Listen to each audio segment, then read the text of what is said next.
글은 곧 삶이거든요. 저의 삶. 이게 삶과 글이 같아야 되는 거죠. 산전수전 그 겪을 때 그 절망의 시간에 저는 책을 읽었죠. 그것이 오늘의 저를 만들었다 이렇게 생각하고 지금도 감사하게 생각해요. 다수에게 보내는 그런 무작위의 그런 편지가 아니고 반드시 그날 하루 어떤 모델이 있습니다.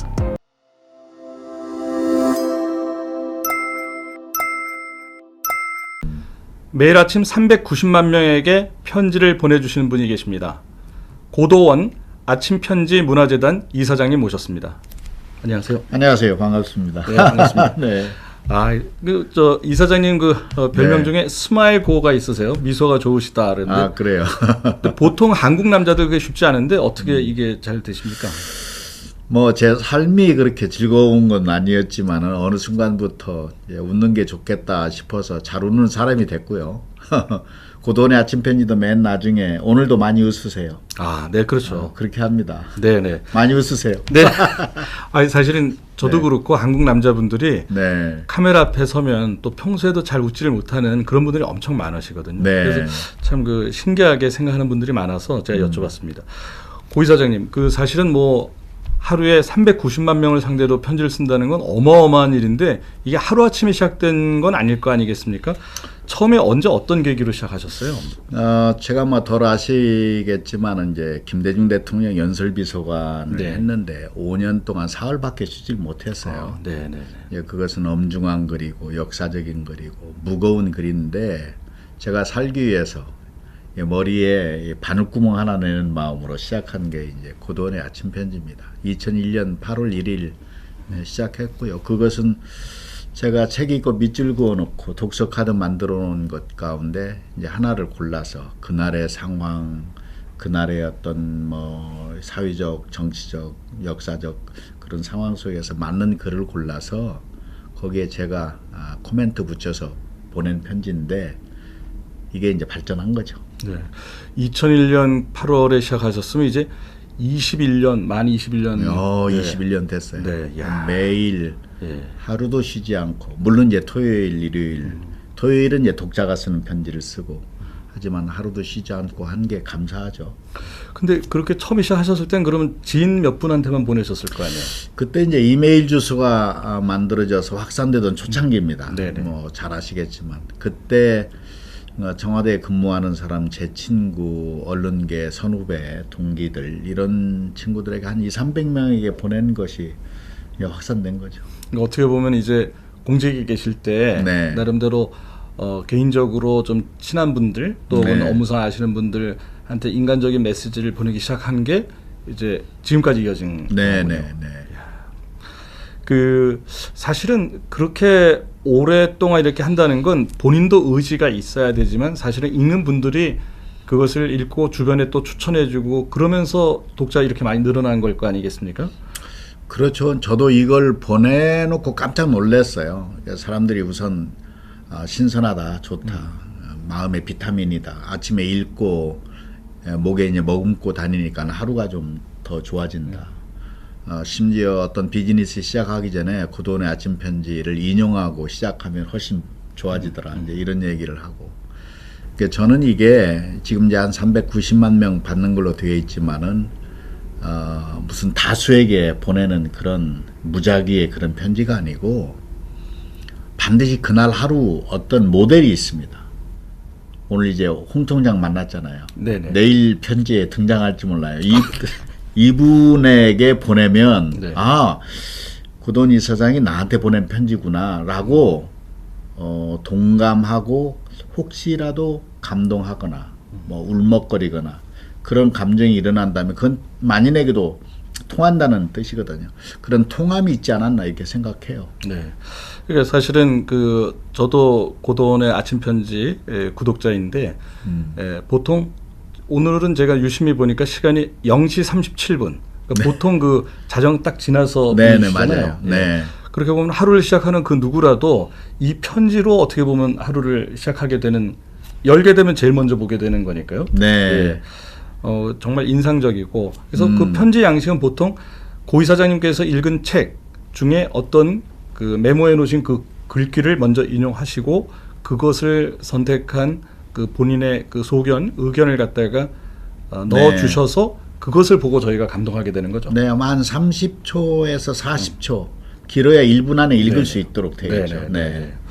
그 매일 그렇게 한다는 게 정말 어려운 일일 것 같은데 책을 평소에 이렇게 많이 읽으시는 건가요? 저는 독서가예요. 독서가. 어려운 시절에 저는 책을 읽었고 저희 아버님이 시골교회 목사이셨는데 목사님. 네네. 네, 아마 그 기억하시는 분들은 최고의 독서가 뭐 최고라는 거 그러지만 정말 그 유명한 독서가이고 장서가이셨어요. 네.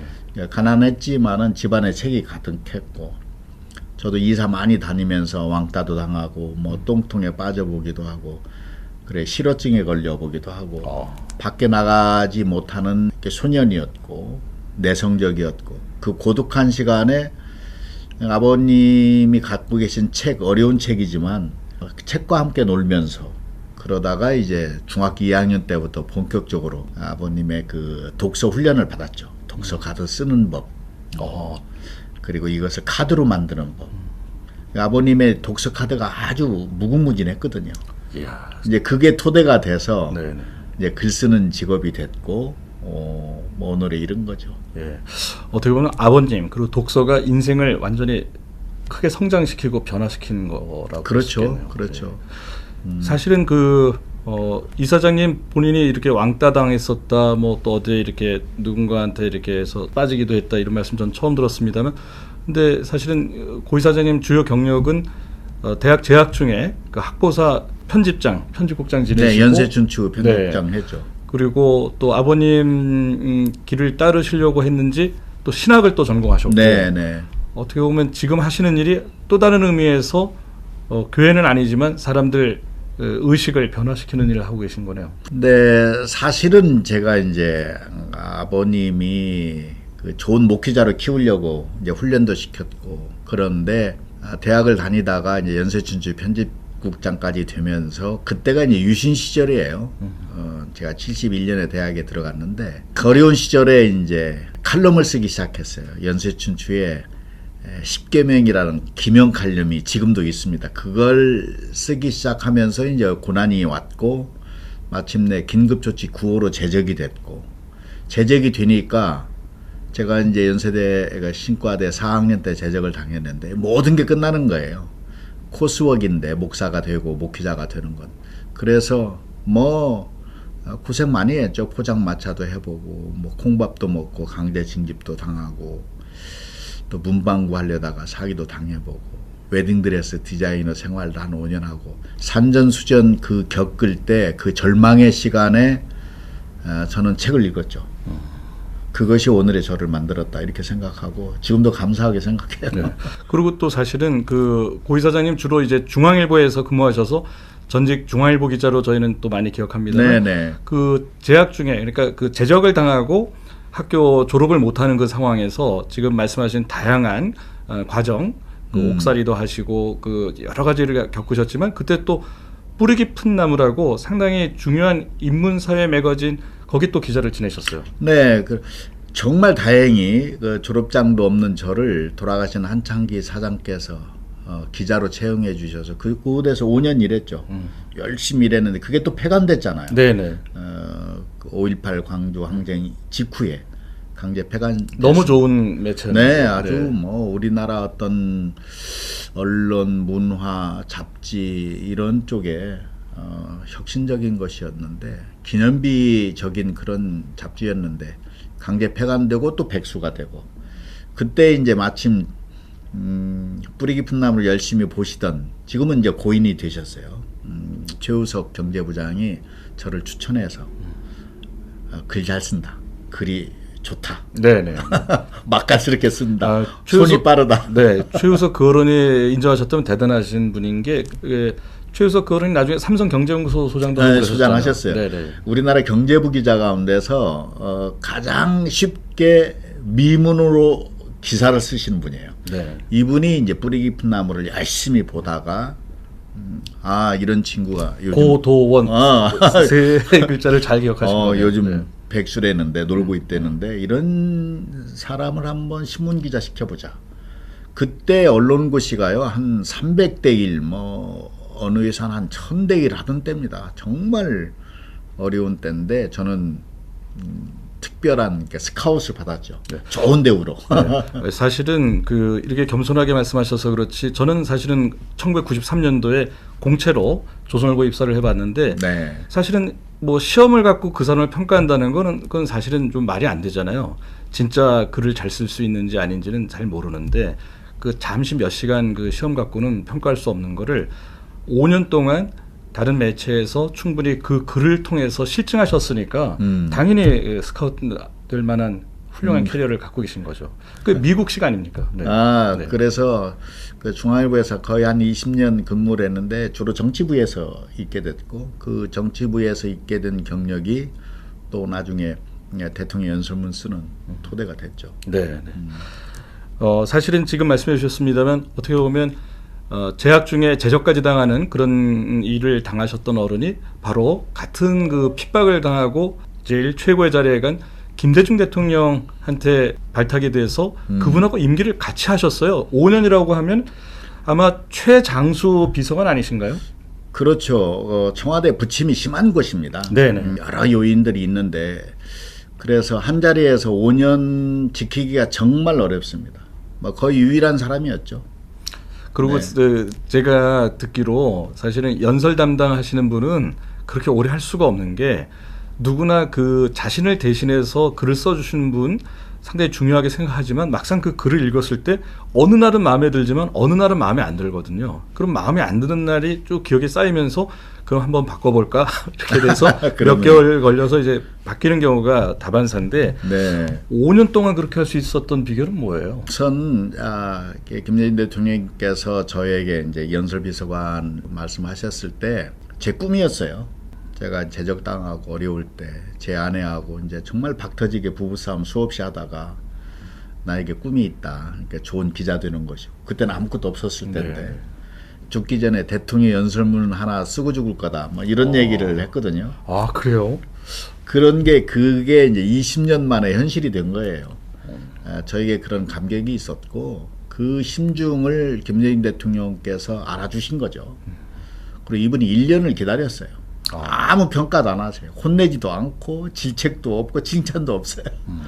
근데 1년이 지난 시점에서 오늘 연설문 좋았다. 그러면서 제가 정말 이제 그때 기억하는데 그리고서 그분이 저에게 부탁한 게 딱 두 가지입니다. 하나는 유명한 말이죠. 서생적 판단. 미래를 내다보는 뭐 이상, 꿈 이런 거죠. 비전. 또 하나는 상인적 기질. 주판 튕겨야 된다. 현실을 잘 알아야 된다. 이 두 가지를 잘 조합한 글이었으면 좋겠다. 연설문이었으면 좋겠다. 딱 그 말씀 주시고 관여하지 않으셨어요. 다만 제가 쓰고 마음에 안 들면 녹음기 가져와라. 아니면 이제 뒤에 까맣게 빠른 글씨로 수정을 하세요. 뒷장 딱 넘겨서 세모표하고 죽을 맛이죠. 이걸 5년을 하다가 어느 날 제가 쓰러졌죠. 사람이 이렇게 가는구나. 이제 그걸 경험하고 제 인생이 다시 바뀌게 되고 그것이 토대가 돼서 엄청난 터닝 포인트가 돼서 이제 고도원의 아침 편지를 시작하고 그 오늘에 이른 겁니다.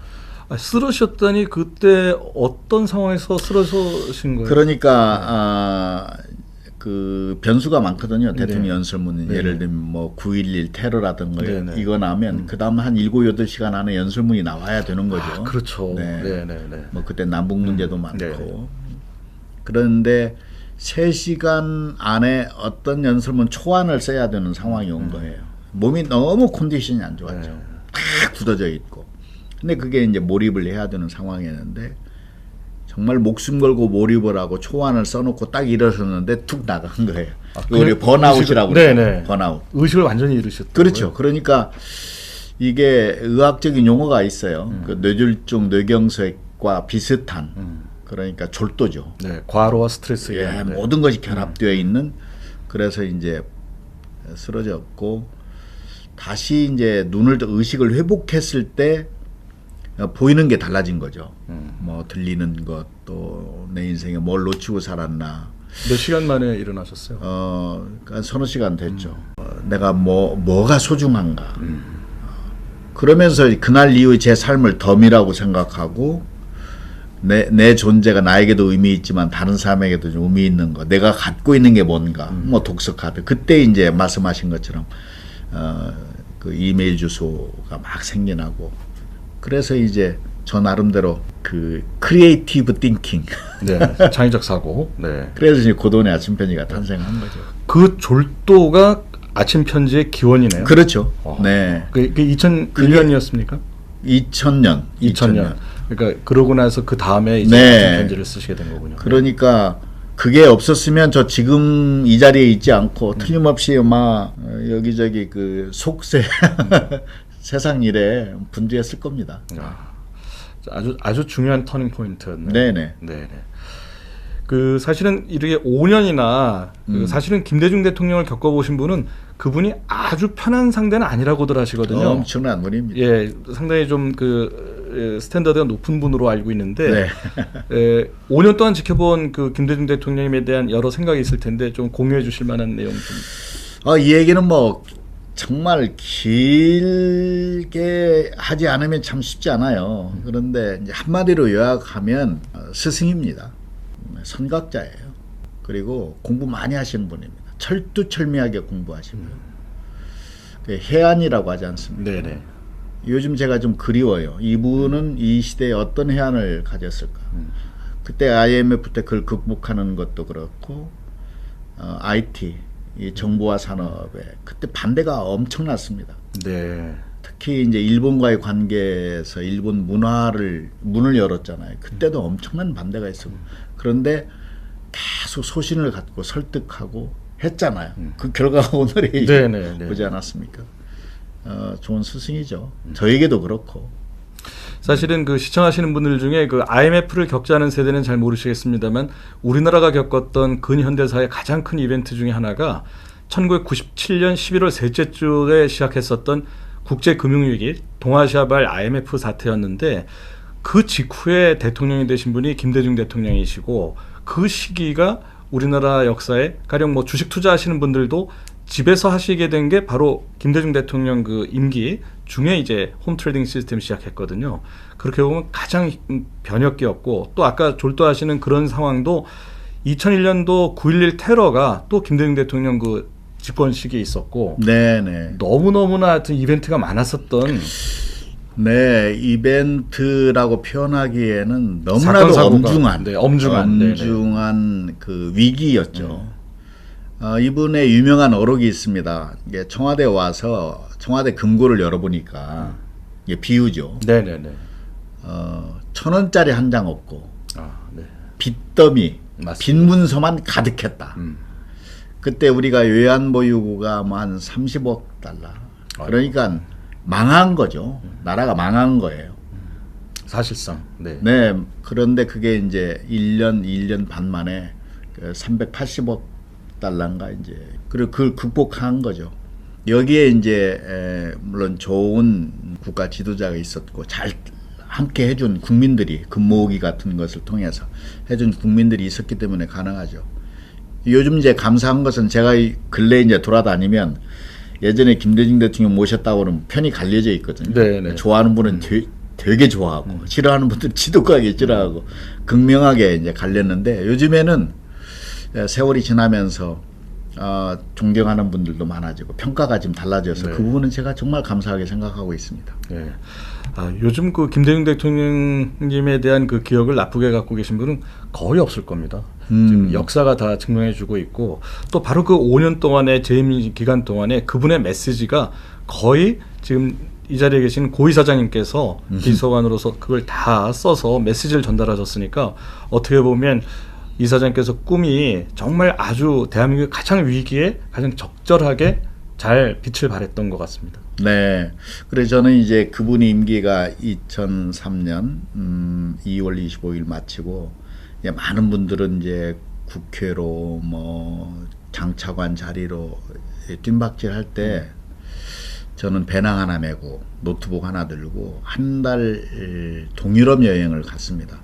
그때 이제 제 인생을 다시 디자인하고 명상치유센터를 꿈꾸고 아침편지 문화재단 만들고 깊은 산소 옹달샘 명상치유센터 만들고 그것이 나중에 이제 교육으로 바뀌어서 뭐 링컨 학교, BDS 비욘드 드림 글로벌 리더 스쿨 대안학교 만들고 미네르바 도입이 되고 이제 근래 그 K 디아스포라라고 하는 그런 프로젝트 진행하고 그러다 우리 홍 총장 만나서 이 자리까지 왔죠. 네, 그 제가 질문 드릴 걸 다 지금 미리 말씀하셔서 제가 하나씩 다시 여쭤봐야 될 것 같습니다. 이사장님, 사실은 누구나 권력욕이 사실 좀 있잖아요. 그런데 정말 잘 나갔던 어른이기 때문에 당연히 국회의원이 되시거나 뭔가 지자체장 하실 거라고 예상들 했는데 의외의 선택을 하셨어요. 그 동유럽 그 배낭여행 하신 그런 것도 그 여행을 홀로 가신 거예요? 어떻게? 그때 이제 저하고 함께할 그때는 아침 편지가 이미 시작해서 한 70만 명의 회원들이 있을 때 상당히 많은 분들. 네. 제가 이런 꿈을 가지고 쉬러 갑니다. 그러니까 한 500명이 지원했어요. 같이 갑시다.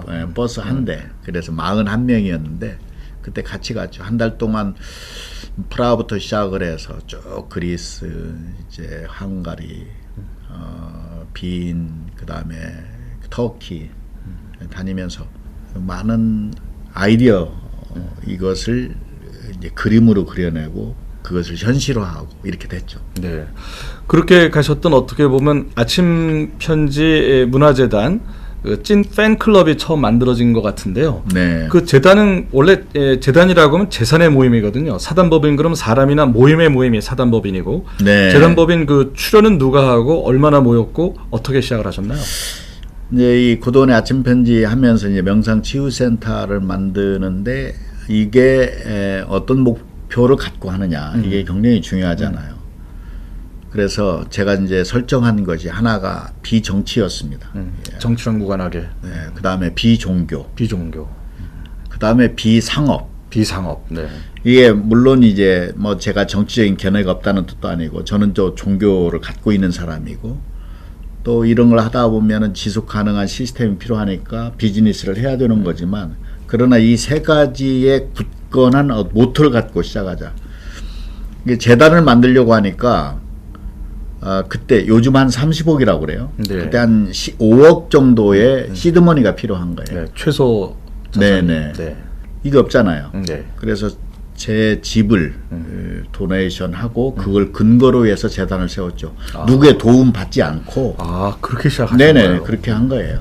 이제 이런 저는 뭐 어디 저 기업으로부터 객출해서 하셨을 거라고 생각했는데 그건 아니군요. 제가 지금까지 기업으로부터 도움을 받거나 요청해 본 적이 없습니다. 네. 왜냐하면 그러면 왜곡되기 시작하고요. 국가 예산도 써본 적이 없습니다. 그렇습니까? 네네. 지자체나 중앙정부로부터 지원을 하나도 받지 않으셨어요? 네, 이제 근래에 어떤 프로그램 때문에 했지만은 거의 한 20년간 그러니까 정부 예산 쓰지 않는다. 기업의 도움 받지 않는다. 어려웠죠. 그런데 이제 요즘에는 이제 뭐 사회적 가치 뭐 또 여러 또 이 현상들이 생겨나서 생각을 좀 바꾸고 있고요. 또 접촉하고 있는 것들도 있고 이렇게 합니다. 네.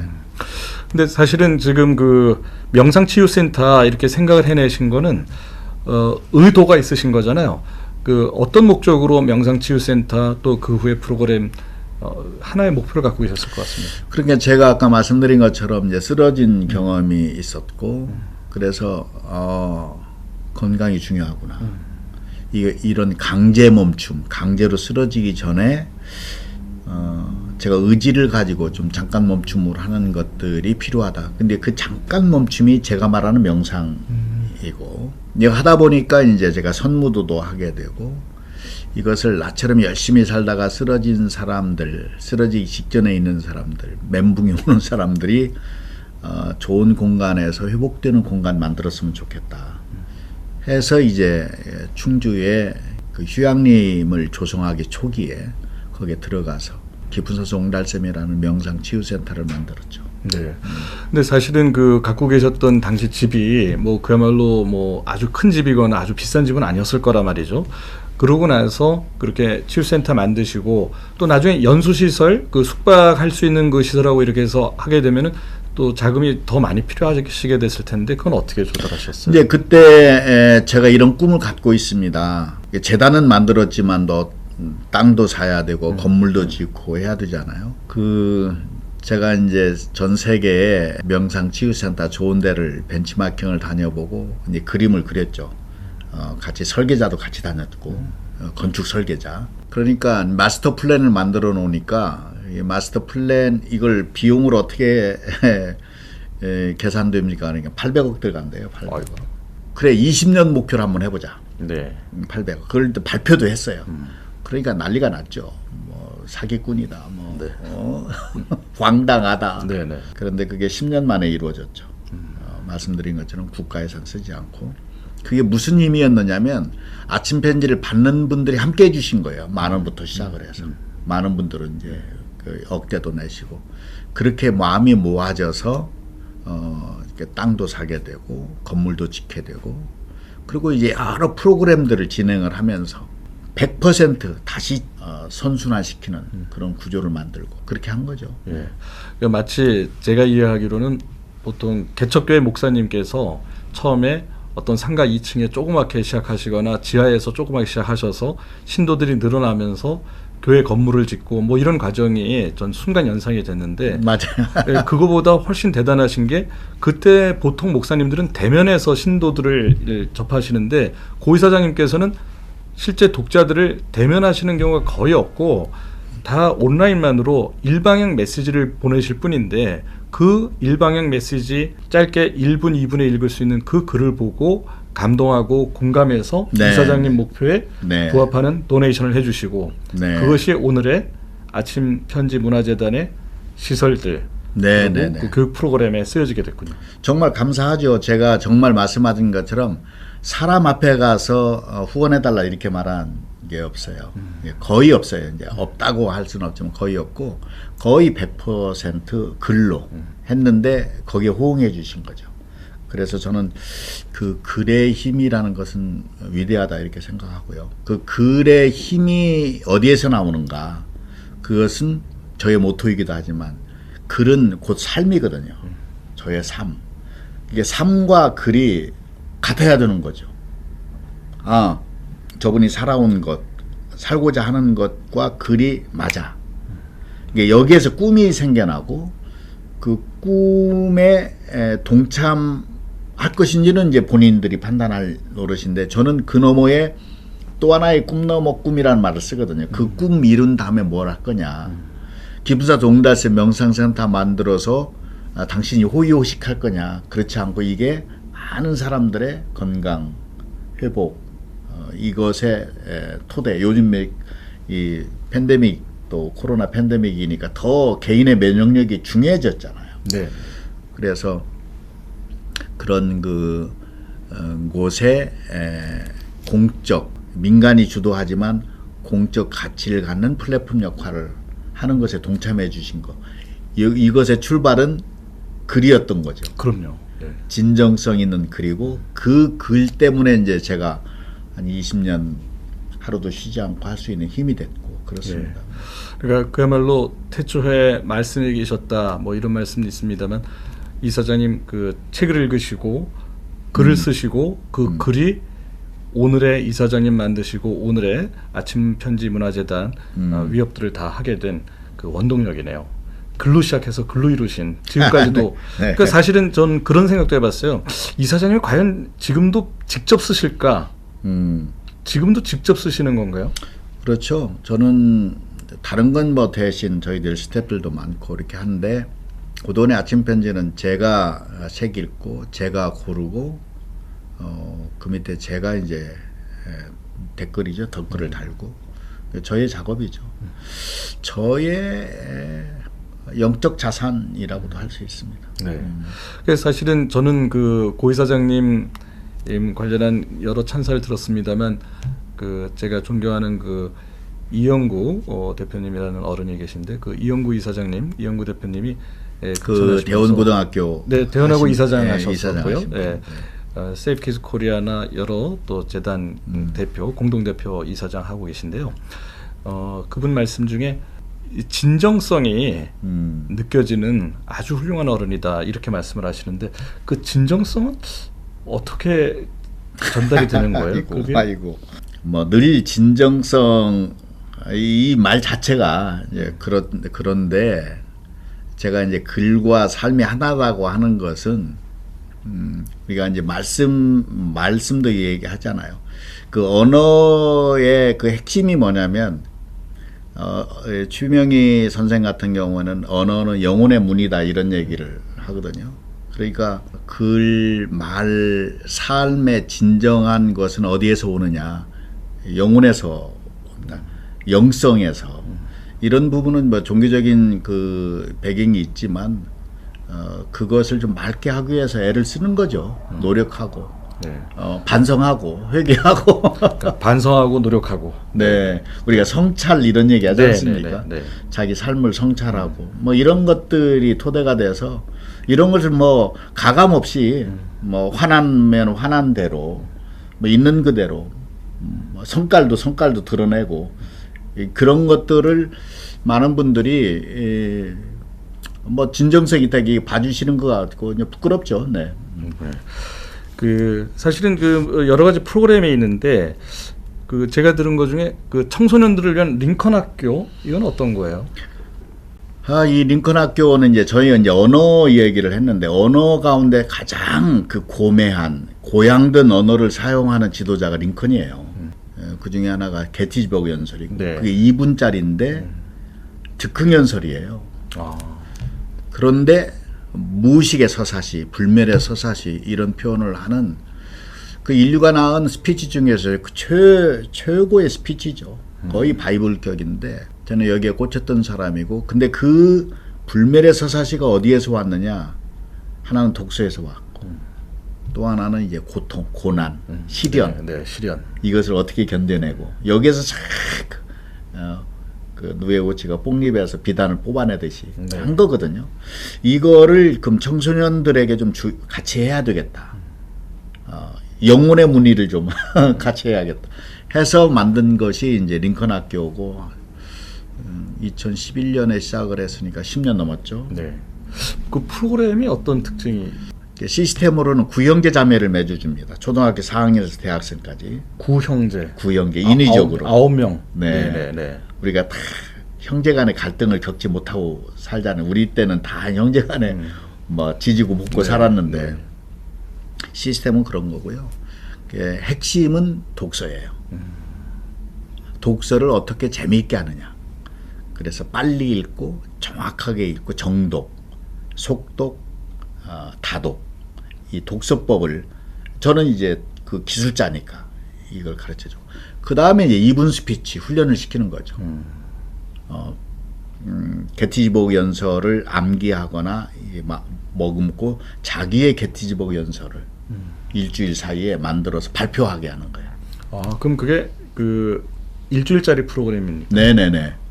그런데 그게 거의 2만 명이 거쳐갔죠. 네. 네. 2만 명이 거쳐가는 과정에서 많은 이제 학부모들이 아이들이 점프하니까 변화가 오고 눈빛이 달라지고 인사 잘하고 저희는 이제 명상을 기본으로 하거든요. 인성을. 네. 네. 그렇게 해서 대안학교가 무수하게 많습니다. 우리나라에 뭐 선생님도 대안학교 하나 만들었으면 좋겠다. 엄두가 안 나고 그래서 저도 망설이고 뭐 기도하고 하다가 그 대안학교로 넘어가기 전에 그 캠프를 하나 좀 정리를 하면은 예전에 이사장님께서 어렸을 때 부친 목사님으로부터 훈련받은 그 독서 카드 만들고 독서하는 그런 것도 거기에 포함이 돼 있는 건가요? 요즘에는 이제 그 다 독서 카드라든가 이런 게 없고 다 휴대폰이잖아요. 네네네. 그러니까 컴퓨터에 저장하는 거니까 맥은 같지만 방법은 좀 다르죠. 방법은 다르게. 방법은 네. 다르죠. 그러니까 인성 교육해 주시고 독서 방법 가르쳐 주시고 스피치 할 수 있게 해 주시고 네네. 그 과정에 명상도 포함이 되어 있는. 네. 네. 그리고 우리가 흔히 스피치 하면은 이제 내용도 중요하지만 자세 중요하거든요. 네. 그 다음에 표정. 시선, 네. 목소리 네. 매우 중요하고 이 훈련 받아본 적이 없잖아요. 전혀 없죠. 네. 뭐 웅변학원 간 친구들이 배우지만 아. 그건 평소에 쓸 수 없는 그래서 경우가 많고. 걷는 자세, 사람 앞에 섰을 때의 자세, 그때의 표정, 첫 음성 이런 거 매우 중요하거든요. 매우 중요하죠. 근데 배운 적이 없습니다. 예, 이런 훈련을 받지 않은 사람들이 지도자의 반열에 왔을 때는 근래에 우리가 목도하고 있는 현상들이 생기는 거죠. 그래서 어렸을 때 이런 훈련을 시키는 게 좋겠다. 그래 이 훈련을 한 것을 토대로 해서 이제 대안학교를 만든 거예요. 네. 국제형, 네. 기숙사형. 네. 그러니까 링컨 학교는 일주일짜리 단기 캠프이고 네. 대안학교는 그야말로 초중고등학교를 초등학교 대신해서 다닐 수 4학년부터. 있는. 네. 네. 고등학교 초사부터 고등학교 과정까지. 네네. 초등학교 4학년부터 네. 하게 된 거는 초등학교 3학년과 4학년의 큰 차이가 하나 있어요. 네, 뭔가요? 3학년짜리는 오잖아요. 그러면 그다음부터 울어요. 아. 집에 가고 싶어해. 엄마 찾아. 아, 이렇게 딱 절반 저학년 느낌이 있군요. 혼자 씻질 못해요. 네, 네. 근데 4학년 되잖아요. 네. 오면 즐거워해요. 형들하고 노는 거. 음. 혼자 씻을 수 있어요. 네, 이게 네. 100% 그런 건 아닌데 딱 갈라지는 대체로. 거예요. 그래서 기숙형은 4학년부터 해야 돼요. 이것도 저의 판단이죠. 네, 네. 그랬고 이제 그 다음부터 이제 그러면은 이거는 수업은 어떻게 우리말로 합니까? 영어로 합니까? 국제형이기 때문에 본 수업은 다 영어로 하죠. 아, 그럼 그리고 국제 대안학교군요. 네, 다음 그 방과 이후 수업 끝난 다음에는 한글말. 네, 네. 거기에는 저의 이제 글쓰기 교육, 네. 또 독서 이런 것들. 우리가 외국어를 얘기할 때 우리 오해 중에 하나는 영어, 중국어, 뭐 일본어 배울 때 우리말의 레벨이 높아야 돼요. 우리말의 수준이 높아야 그 다음에 영어를 배우고 이런 것들이 그 수준을 적합하게. 유지하게 되는데 우리가 영어나 중국어가 모국어가 아니잖아요. 모국어는 한국어거든요. 이 모국어의 레벨을 높이는 거. 그것은 이제 제가 강조도 하고 함께 하면서 그러니까 아이들이 많이 달라져요. 놀라울 정도로. 국제 대안학교는 언제 시작이 됐습니까? 그게 한 2년 됐죠. 네. 됐고 미네르바 고등학교가 이제 도입이 된 건 1년 됐고. 네. 미네르바 프로그램 그 네트워크 학교가 된 건 세계 최초라고 들었는데 미네르바 학교에 대해서 먼저 좀 설명해 주시면. 미네르바 대학은 뭐 근래에 이제 너무나도 많이 알려져 있어요. 네. 우리나라에서.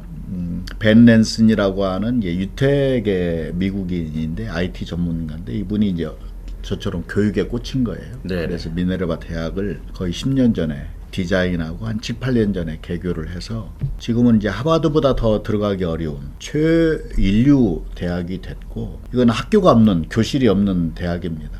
혁신이죠. 네. 다만 기숙사 7개 도시 한국에도 있고 서울 전 세계 7개 도시. 7개 도시를 다니면서 그러면 이제 그곳의 문화, 역사, 뭐 이 환경들 다 익숙해질 거 아니에요. 그곳의 문제 상황도 이제 발견하게 되고 그러면서 이제 교육을 하는 곳인데 온라인으로 하는 거예요.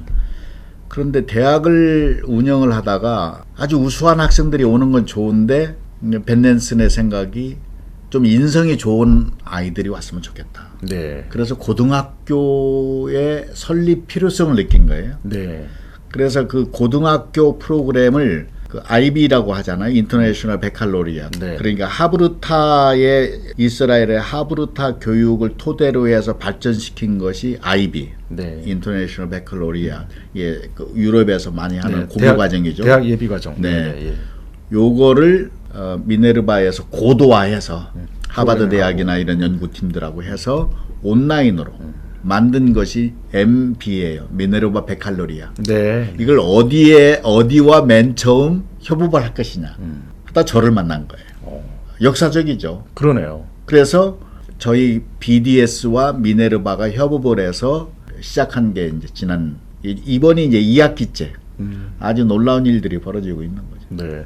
그러면 개교가 2020년 가을에 시작한 건가요? 그 BDS라는 학교가? 그렇죠. 네. 그쯤 시작했고. 네, 네. 네. 2020년 9월. 코로나 오기 이전에 학교는 개교를 했고요. 아, 네. 참 어려웠어요. 2019년. 19년에. 네, 네, 네. 2년이 뭐 보통 일은 아니었고 참 그러니까 감사하게도 2022년이니까 3년 전에 개교하신 그렇죠. 거네요. 네, 네. 네, 네. 그 정리하자면 그 고이사장님 그 아침 편지문화재단 하시고 그 부설로 보여지는데 그 국제 대안학교의 이름은 BDS. 네. 이게 풀네임이 뭔가요? 비욘드 드림, 제가 말한 꿈 넘어 꿈입니다. 네, 비욘드 드림 스쿨. 꿈 국제학교인데 비욘드 스쿨 글로벌 리더스 스콜라스. 네, 네. 네. 세계 석학을 길러내겠다. 네. 그 석학 플러스 노벨 수상자 네. 플러스 리더, 지도자. 지도자. 네, 네, 네. 각 분야의 지도자. 네.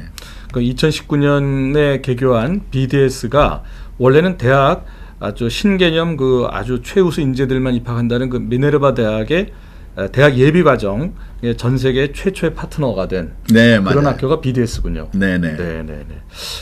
참 신기하네요. 신생 학교인데 그런 그 미네르바 대학하고 프로그램을 조인할 수 있었다는 거는 대단히 그 이례적인 건데 어떻게 그게 가능했습니까? 그게 백성기 총장, 그 포항공대 총장 하시는 분이 그 미얀마의 미네르바 대학을 설립하기 위해서 이제 고생을 하시다가 미얀마 사태를 잘 아시잖아요. 네네. 그게 좀 어려워졌어요. 그래서 미네르바 공부를 많이 하셨는데 이분이 이제 옹달샘이 와서 저를 만나고 이분도 링컨 학교에 관심이 많았던 분이에요. 네, 백 총장께서. 네. 네.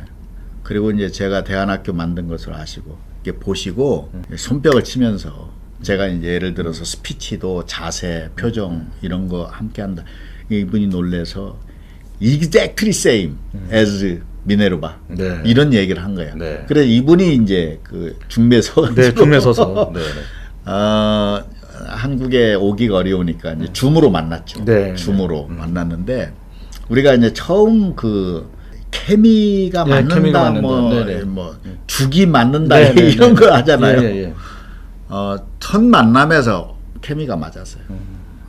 더 길게 할 것도 없다. 그래서 결정하고 우리 함께한다. 그리고 이제 실무적인 것은 그 다음에 쭉 하고. 그 미국 사람들의 계약서가 어마어마합니다. 그렇죠. 네, 그렇게 하고 이제 진행된 거죠. 네. 그 사실은 그 이제 아까 모두의 보통 다른 분들 뵈면은 제 연세도 여쭤보는데 그 이사장님 이렇게 뵙고는 좀 짐작을 잘 못하겠는데 실례 몇 년생이셔요? 비밀인데. 네. 네. 제가 네. 이제 7학년 됐어요. 네. 52년생이니까요. 네. 그러면 그 파트너인 그 미네르바 설립자는 몇 살쯤 되신 분입니까? 제가 나이를 묻진 않았는데 저보다 한참 아래죠. 그렇죠. 네. 제가 왜 여쭤봤냐면 사실은 이제 죽이 맞는다, 호흡이 맞는다 그러면 비슷한 연령일 경우가 많은데 사실은 대단히 그 연령 차이가 큰데도 사업상 파트너로서 첫 만남부터 잘 호흡이 맞았다고 해서 나이랑은 참 관계가 없구나. 그러면요. 마인드의 차이구나. 네. 네. 그리고 주파수 네. 눈빛 보고. 네. 그렇기 때문에 지금 이 일들을 해내시는 것 같고요. 최근에 이제 이사장님 관련한 언론 보도가 있었습니다. 그 재외 동포 청소년들 글로벌 리더로 만드신다는 프로젝트가 공개가 됐는데 그건 어떤 겁니까? 이게 이제 그렇게 하다 보니까 이렇게 청소년의 교육의 중요성을 절절히 깨닫게 됐고요. 청소년 수련원을 만들어가는 과정에서 유진상 교수라고 그 이스라엘 한동대 교수이신데 이스라엘에 파견 가서 한 15년째 생활하시는 분이 이제 옹달샘에 오셔서 저에게 그 이스라엘에 아주 경이로운 프로그램이 하나 있다. 버스라이트 이스라엘이라고 합니다. 그 버스라이트 이스라엘의 또 비즈니스 모델이 하나는 버스라이트 이스라엘 엑셀 프로그램이 있어요. 전 세계에 흩어져 있는 디아스포라 청소년들을 고국에 불러서 여행시키고 교육하고 인턴 또 뭐 취업도 시키고 좀 똘똘한 아이는 네. 대학에 장학금을 줘서 이 얘기를 듣고 제가 막 가슴이 뛰었어요. 야, 이거 우리나라도 정말 전 세계 유태인 못지않은 디아스포라가 있는데 조사해 보니까 한 193개국에 나가 있어요. 750만 명. 네. 그중에 청소년 24살 이하가 200만 명. 그래서 이들에게 한국을 방문해서 교육도 하고 여행도 하고 뭐 아리랑도 배우고 고양이 봄도 부르고 네. 서로 네트워크해서 정말 대전환의 시대잖아요. 우리에게는 최고의 인력이 전 세계에 흩어져 있잖아요. 이거를 잘 연결하고 그러면 개인의 미래뿐만 아니라 우리나라의 미래, 세계의 미래가 좀 달라질 수 있겠다 해서 시작한 것이 꿈을 꾸고 시작한 것이 코리아 유스 디아스포라 프로젝트예요. 네. 여기에 이제 그 푸른나무 재단이라고 하는 곳과 이제 함께해서 엊그제 MOU를 맺었고 또 입법 과제가 있어요. 나중에는 다 법으로 좀 만들어야 되는 과제가 있어서 그 양양자 의원, 네.